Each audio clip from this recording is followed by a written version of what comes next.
I'm Bear Grylls. I served with the British Special Forces, climbed to the summit of Everest, and crossed the frozen oceans of the Arctic. Now I'm going to take you through 5 of the most dangerous places on the Earth to see if you've got what it takes to make it out alive. This is Man vs. Wild, the game. And it fucking sucks!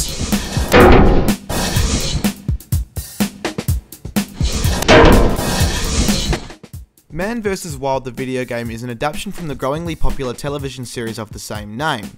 It was released in the States on April 26th and places players in several different survival situations to test their survival skills as they relive key events of the television series. It sounds like an interesting concept, but the reality is anything but. Let's take a look at Man vs. Wild the fucking video game. I'm flying at 10,000 feet above the Rockies, somewhere near the Canadian border. Millions of people visit here every year. And every year, almost 2,000 don't return alive.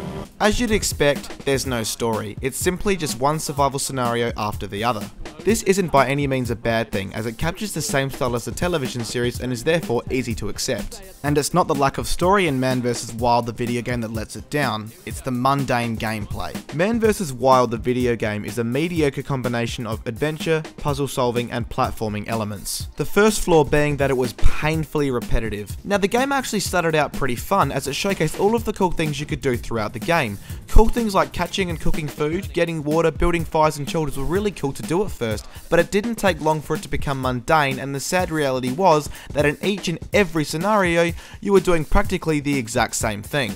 The more action-orientated segments such as sailing a raft, battling the rapids and wading through quicksand tried to change things up, but were just as, if not more boring than what the rest of the game had become. Oh, fuck. Oh god, can you just fucking hurry up? Oh shit, okay.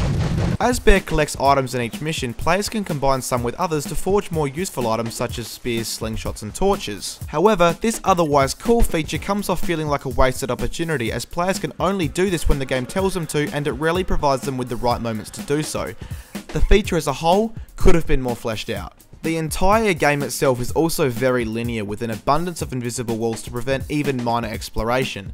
This seems ironic as the game is based off of a TV show that seems to contain a shitload of exploration. Therefore, instead of making you search through scrub and terrain for useful items, everything you need is pretty much handed to you, simply just adding to the boredom. See this? Look, the roots have been eroded by water, creating mini crevices and caverns. Let's look around these trees and see if we can find some food. These holes are often home to catfish. Throughout the game, Bear Grylls provides narration on what is taking place and gives players direction as to what they should do next. This I actually enjoyed. It was one of the only things that made me feel like I was actually playing out the TV show. It was annoying when he kept fucking asking for water though.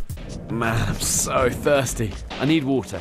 I need water. I need water. Oh, shut the fuck up. Unfortunately, everything else about the game's presentation sucked. The game featured varied environments, yes, but there was a severe lack of detail in this department. Animal and character models looked plastic and the animation was downright stupid. Bear ran like a goober and jumped like he was on the fucking moon. The soundtrack was plain and boring, often looped the same tracks over and over, and sometimes even played over Bear's narration so I couldn't hear shit. In some parts, it stopped playing altogether. It's just a mess. Overall, the game will only take you about 4 hours to fully beat, and trust me, you'll be glad that it's over. I can safely say in summation that any gamer would be wise to give this game a miss. It starts off fun for a brief while, and Bear's narration was really interesting to hear. But the game as a whole is a repetitive, linear and boring experience that wasn't worth the $30 I paid for it. I always thought that Man vs. Wild would make a great game. After playing through this abomination, I think we should all just stick to watching the TV show.